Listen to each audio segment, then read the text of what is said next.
Saw an article over on PC Gamer that really grabbed my attention because there's a quote by Gabe Newell. And if you don't know who Gabe Newell is, you've been living under a rock for the last 15 years, 20 actually probably closer to 25 years of gaming. Gabe Newell is one of the co-founders of Valve. Valve is the company that owns Steam. Valve is the company that created Half-Life. They created Left 4 Dead. Well, they published Left 4 Dead. And they have made some of the biggest changes when it comes to like PC gaming or just gaming in general. So let's get into this article. Gabe Newell on why game delays are okay. Late is just for a little while. Suck is forever. Half-Life was delayed a full year past its original release date, and Valve has no regrets, which I believe is a perfect statement because I do not blame them for not having a regret. This year, like I said, this year marks the 25th anniversary of Half-Life. There's a full documentary about Half-Life and the 25th anniversary over on YouTube. Go check it out. I'll link this article down in the description down below. Let's keep going down this article. Famed Nintendo director Shigeru Miyamoto once said, so the story goes, a delayed game is eventually a good game. Eventually good, but a rushed game is forever bad. Did he utter those words? Apparently no. But Valve founder Gabe Newell shares the sentiment. He said, and said so in very plain terms. And the new Half-Life 25th anniversary documentary that released on YouTube today. Like I said, go check it out. It's actually pretty entertaining. The topic came up in the segment on Valve's early struggles with Half-Life. The game had been slated to ship November of 1997, but a few months ahead, the team realized that it wasn't coming together. There was no interesting ideas and discrete segments, but the whole wasn't fun yet. Which I feel like as we keep running down this, because it was pretty interesting right here. This is it right here. There was a lot of disconnect between what all of the different groups were doing, what engineers were doing, and what level designers were doing, and what animation was doing. Basically, there was no cohesiveness when it came to this, and it's kind of interesting to see such a big, I'd say, defining game in Half-Life at they get delayed a full year because the level designers, the animation guys, and the engineers just were not communicating. This is interesting. We had a bunch of monsters that had no plans to get in the game because nobody else was assigned to work on them, and we had a bunch of levels that what's supposed to go in here? I don't know. Everybody's going to do a bunch of stuff, and no, that doesn't work that way. So, like I said, it's pretty cool to see the curtain kind of pulled back on Half-Life, and come find out it was a shambled mess just months before it was initially supposed to launch. And for Gabe Newell and bam, right here, the studio is on a tight schedule with Sierra. Sierra was the publisher for it. Valve was the creator, right? According to Valve co-founder Mike Harrington, but ultimately decided to delay the game anyways, and he told them we're not going to ship it like this, and we realize that you're not going to pay us to continue developing this, but we're going to do it anyways. That's a big bold statement right there. He planted the flag. He's like, we are not doing it like this. That is taking pride in your work, guys.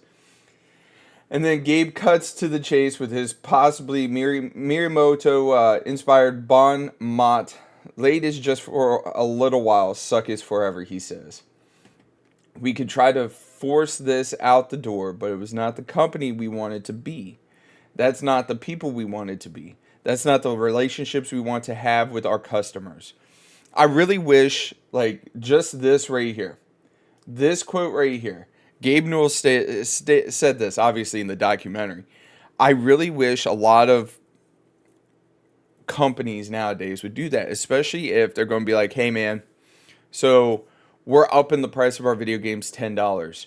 Or we're going to do this, we're going to do that. We're going to put $2 billion into this game and then want $125, $150 for the base game. That's the rumors right now for GTA 6. I'm not saying that Rockstar has a relationship like that, but the last couple releases that they have done have been garbage. Like the GTA Remastered trilogy, so many bugs. There were so many issues. It was bad. And then on top of that, you're looking at the port of Red Dead Redemption 1 to the PlayStation and the Nintendo Switch. It kind of leaves a bad taste in your mouth when you're looking at it and you're charging me $60 for a port and you're telling me, you know, you don't have anything new. It's a game that's been out for 13 years or 10 years, whatever it is. On top of that, late is for a little while, suck is forever. 100% agree with that. At the same token, I feel nowadays with how everything is going, right? Because it used to be, you know, 10, 15 years ago, in order for us to get news on video games, guess what we had to wait for? We had to wait for E3.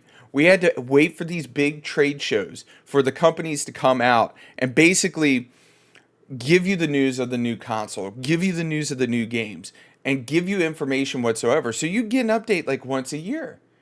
And I feel like a lot of these games nowadays are getting announced way, and I mean way before they should get announced. And we're sitting here, we're holding the bag for like 5, 6, 7, 8 years on some games. Skull and Bones, I'm looking at you.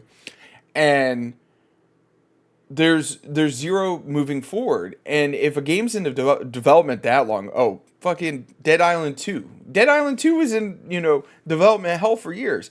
The biggest issue is that you're going to sit down, they announce these games, they build that hype, and then turn around and nothing, and suck is forever. We want you to just put out good games. Don't be rushing to get it out the door, because during this time, talking about Half-Life 1, it wasn't like nowadays where you could patch it until it's a good game. Back then, you had one shot, one opportunity to seize the moment. Thank you, Eminem. To like really push the game forward, to create something that was good. Now, don't get me wrong. Every game had its bugs back in the day. Every game had its glitches. Every game had its little quirks. But nowadays, these developers, these publishers, they announce a game, then they got to hit deadlines. They got to push this crap out because of shareholder meetings, because of X, Y, and Z, because they're looking to make money. And when they don't hit it, they're pushing crap out the door. Cyberpunk. Just for it to get patch until it becomes a great game. Cyberpunk. And like I said, seeing Gabe Newell actually stating stuff like this, it's like, wow. Like one of the, I'd say, pioneers of the gaming industry, like basically calling out, hey, delay a little bit for something good. Or just release it now and it sucks forever. Anyways, let's get back into this article. The documentary is focused primarily on the process of making Half-Life, but there are other such nuggets of wisdom to be found. Newell also, for instance, shares his thoughts on realism in video games, which he apparently does not have much time for. This little nugget right here is actually kind of funny. You'd be sitting there in a designing review and somebody says, it's not realistic, Newell says. And you're like, okay. What does that have to do? Like, explain to me. Why is that not interesting? Because in the real world, I have to write up lists of stuff I have to go do to the grocery store and buy. And I've never thought to myself, realism is fun. I play games to have fun. That is 100% facts. Because I'm telling you right now, I'm sitting down to play Fortnite, and guess what? I'm dropping off a 3-story freaking building, not taking any fall damage, and no builds. If I did that in real life, let me tell you, my busted ankles are going to be done. I won't lie, that's kind of talk that really makes me wish Valve would quit playing around with Steam and weird hardware experiments and go back to making new games. For now, we'll have to satisfy ourselves with some big work on one of its old ones, Half-Life.